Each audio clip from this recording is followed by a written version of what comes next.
A névoa de New Jersey se dissipou, mas a escuridão que ela trouxe para minha mente permaneceu. Desde aquela madrugada, o mundo não é mais o mesmo. Cada sombra, cada silêncio, parece esconder uma camada de realidade que antes eu ignorava. O zumbido de 19 Hz, o mesmo que ressoa nos meus ossos às 3h09 todas as noites, tornou-se a trilha sonora da minha nova obsessão. Ele não é apenas um som, é uma frequência que distorce a percepção, que faz a mente ver o que não está lá, ou talvez o que sempre esteve lá, mas que nossos olhos se recusavam a enxergar, o símbolo. 3 círculos concêntricos interrompidos no topo, com 9 marcas sutis ao redor. Ele se gravou na minha retina, na minha memória e agora em cada canto da minha pesquisa. Não era uma ilusão, era uma mensagem, e eu precisava decifrá-la. Minhas mãos, ainda trêmulas daquela noite, agora folheavam livros empoeirados e arquivos digitais, buscando qualquer eco, qualquer ressonância desse padrão.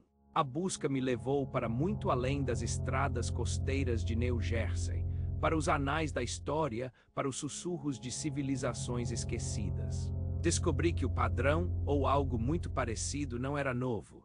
Ele se assemelhava a um antigo motivo conhecido como triskelion ou triskeles. Um símbolo de 3 espirais interligadas, emanando de um centro comum, encontrado em culturas por toda a Europa, datando de 500 a.C.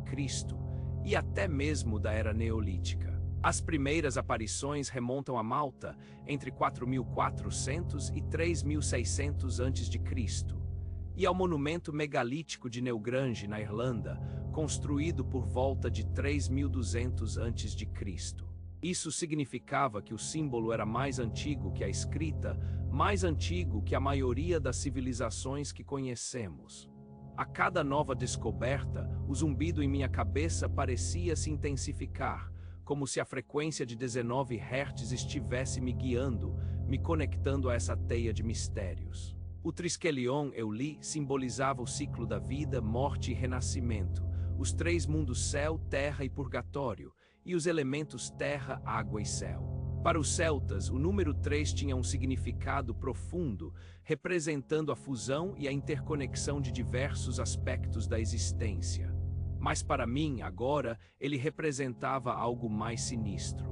Uma assinatura, uma marca deixada por algo que transcende o tempo e o espaço. Comecei a traçar a presença do símbolo em relatos de fenômenos anômalos. Em 1639, em Boston, James Everell e seus companheiros viram uma grande luz no céu que os transportou uma milha rio acima sem memória. 5 anos depois, em 1644, 2 luzes surgiram da água em forma de homem e uma voz desencarnada chamou o menino: "Menino, venha, venha." Na época, atribuíram ao diabo ou a fantasmas. Mas e se essas luzes, essas presenças, tivessem deixado uma marca, um símbolo que só agora eu era capaz de reconhecer? O triskelion, com suas espirais, poderia ser uma representação da distorção do tempo e do espaço que esses encontros provocavam. A Batalha Aérea de Stralsund, em 1665, onde pescadores viram grandes bandos de pássaros se transformarem em navios de guerra, e uma forma plana e redonda como um prato apareceu, causando tremores e dores. Os sintomas físicos, tremores, dores eram consistentes com a exposição ao infrassom, a mesma frequência de 19 Hz que me assombrava, e a forma plana e redonda como um prato. Seria uma nave e o símbolo, uma marca deixada em seu rastro, ou talvez uma representação de sua tecnologia. Minha pesquisa me levou às teorias das raças alienígenas que meu avô mencionou. Os reptilianos, com sua lore que remonta ao antigo Egito e deuses como Sobek, o deus rio com cabeça de crocodilo. Eles são associados a teorias de astronautas antigos e conspirações de controle, infiltrados em estruturas de poder.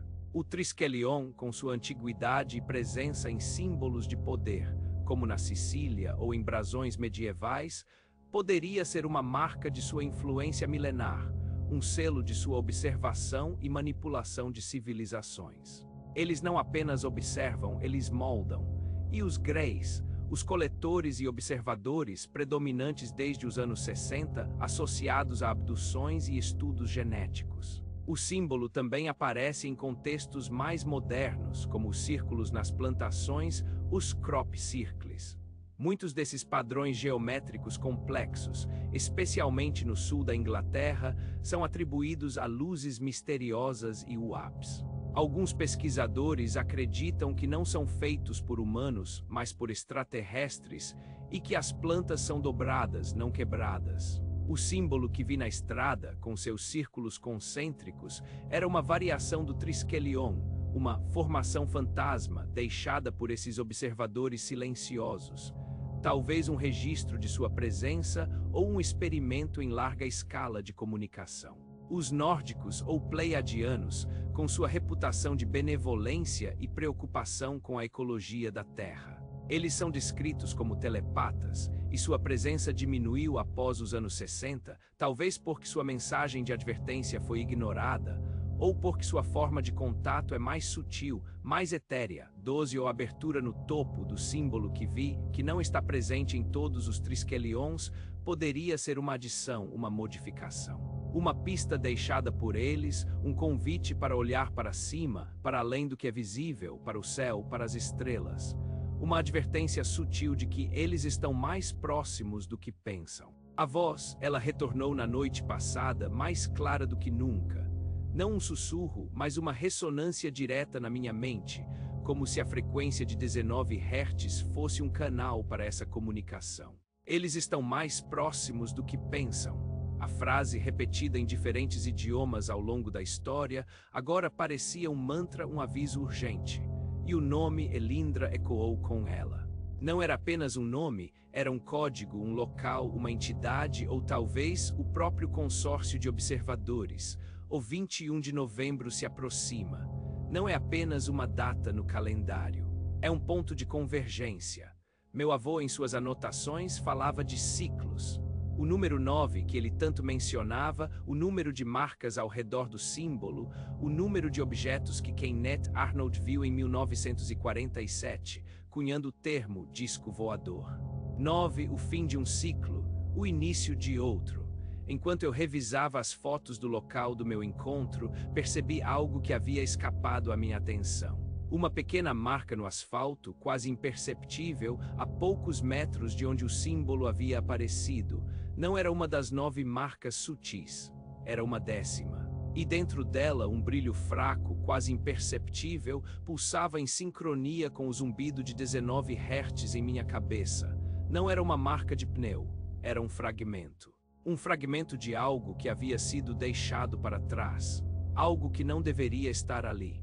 Peguei uma pinça e, com as mãos ainda tremendo, consegui extrair o minúsculo pedaço.